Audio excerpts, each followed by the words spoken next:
Hello friends, welcome back to my YouTube channel. आप देख रहे हैं गुम है किसी के प्यार में। आप आगे देखेंगे कि राव साहेब ईशा और शांतनु के पास जाते हैं। वो शांतनु को समझाते हैं कि वो घर चले और वो डिवोर्स पेपर लेके जाते हैं। वो शांतनु से कहते हैं, ये मैंने दूसरे डिवोर्स पेपर्स बनवा लिए हैं, तुम दोनों लोग इस पे साइन कर दो और फिर ईशान को ये भरोसा हो जाएगा कि उसके बाबा एक ना एक दिन घर जरूर लौटेंगे और फिर तुम चाहो तो जितने दिन भी इस औरत की सेवा यहाँ पर कर सकते हो। मुझे पता है कि तुम दोनों के बीच में कोई रिश्ता नहीं रहा, ये औरत पहले ही सारे रिश्ते तोड़ के जा चुकी है।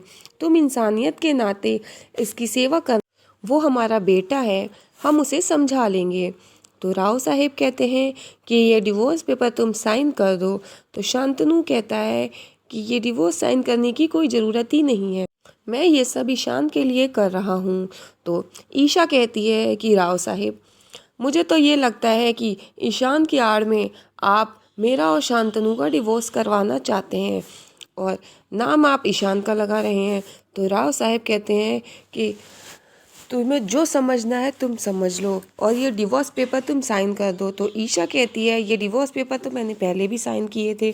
तो राव साहब कहते हैं कि तो तुम्हें अब क्या परेशानी है, फिर एक बार फिर से साइन कर दो। तो ईशा कहती है, नहीं, अब मैं ये साइन नहीं करूँगी, चाहे कुछ भी हो जाए।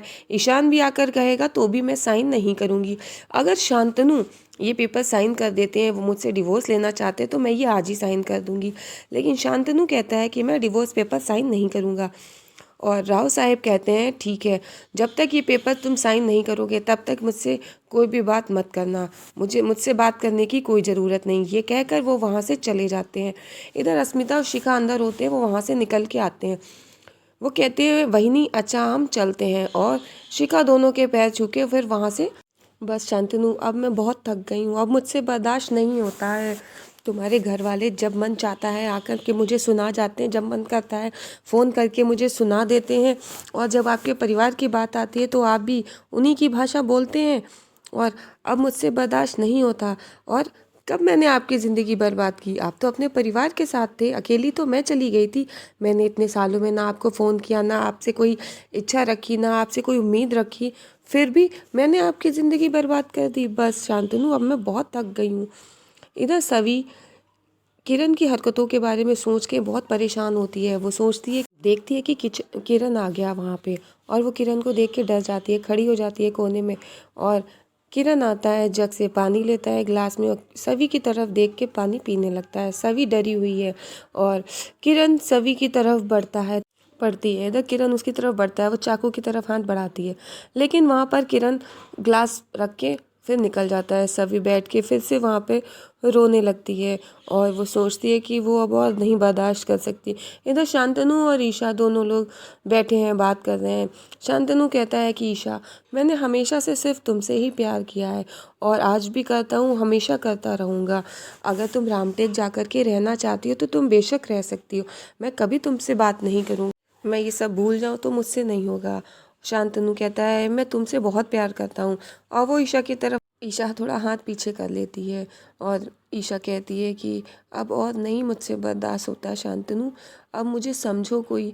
और वो कहती है कि मैं नहीं चाहती कि हमारे किसी भी फैसले से मेरे बेटे पर कोई फ़र्क पड़े, उसने वैसे ही मेरी वजह है। इधर ईशान रीवा के बारे में सोचने लगता है और इधर प्रतीक और ईशान दोनों लोग टीवी देखते हैं। इसमें रोमांटिक सीन आता है तो ईशान को रीवा की बातें याद आने लगती हैं। तो वो प्रतीक से कह करके वहाँ पर से टीवी बंद कर देता है। तो प्रतीक कहता है, कितना रोमांस आ रहा था और तुमने टीवी बंद कर दी। तो ईशान कहता है, मुझे रीवा की याद आने लगी। तो प्रतीक कहता है, तुम्हें रीवा की याद? तो ईशान कहता है कि मुझे उस सभी की वजह से ये सब हो रहा है मेरे साथ, मैं उस सभी को अपनी ज़िंदगी से निकाल के रहूँगा। इधर सभी हरिणी के लिए लड्डू बनाती है और वो कहती है कि ताई, मैंने ये सब लड्डू पैक कर दिए हैं और आपका डाइट। सभी कहती है कि ताई, हम एक ही शहर में हैं, आप जब बताना हम तब मिलेंगे, इसमें परेशान होने वाली कोई बात नहीं है, और प्लीज़ आप अब स्माइल करो। और फिर वो स्माइल करती है। फिर सभी कहती है कि ताई, ये सब आप कर लेना, मुझे मीटिंग के लिए थोड़ा सा लेट हो रहा है। फिर मीटिंग में वहाँ पे शांतनु अंदर जाता है। तो वहाँ पर शांतनु से राव साहब पूछते हैं कि यहाँ कैसे आना हुआ। तो वो बताते हैं कि निशी ने उनको मैसेज किया था कि आज बोर्ड मीटिंग है और इसीलिए शांतनु आया है। तो राव साहब कहते हैं मीटिंग तो बहुत पहले हो गई, तुम लेट हो गई, तुम्हें उस ईशा की सेवा करने से ही फुर्सत नहीं है। फिर वहाँ पर आप देखेंगे कि सभी अंदर आती है और सभी आकर के कहती है, वहाँ पे बात चलती है कि उसके हॉस्टल में रूम के लिए। तो राव साहब कहते हैं कि तुम्हें हमारे हॉस्टल में रूम अलर्ट नहीं किया जा सकता। तो सभी पूछती है क्यों। तो वहाँ पर ईशान बताता है कि तुम्हारे कैरेक्टर की वजह से। तो सभी कह क्यों, और सभी कहती है अब कैरेक्टर की वजह से क्यों, क्या बात है। तो भराव साहब कहते हैं यहाँ पे हम तुम्हें नहीं बता सकते हैं। तो शांतनु भी कहता है, तो सभी कहती है बात मेरे कैरेक्टर पे आई है तो मुझे जानने का पूरा हक है। तो वहाँ पर ईशान बताता है तुम्हारा कैरेक्टर ना अच्छा होने की वजह से। सभी कहती है मेरे कैरेक्टर के बारे में आप मेरे अपनों से पूछो। तो ईशान कहता है कि तुम्हारे जीजा जी ने ही बताया है कि तुम्हारा कैरेक्टर अच्छा नहीं है। तो सभी कहती है उन्होंने और क्या बताया है। ईशान कहता है उन्होंने बताया है कि जब तुम्हारी दीदी घर पे नहीं थी तो तुमने अपने जीजा जी के साथ ज़बरदस्ती करने की कोशिश की। और तो सभी ये सुनकर के हैरान हो जाती है और वहाँ पर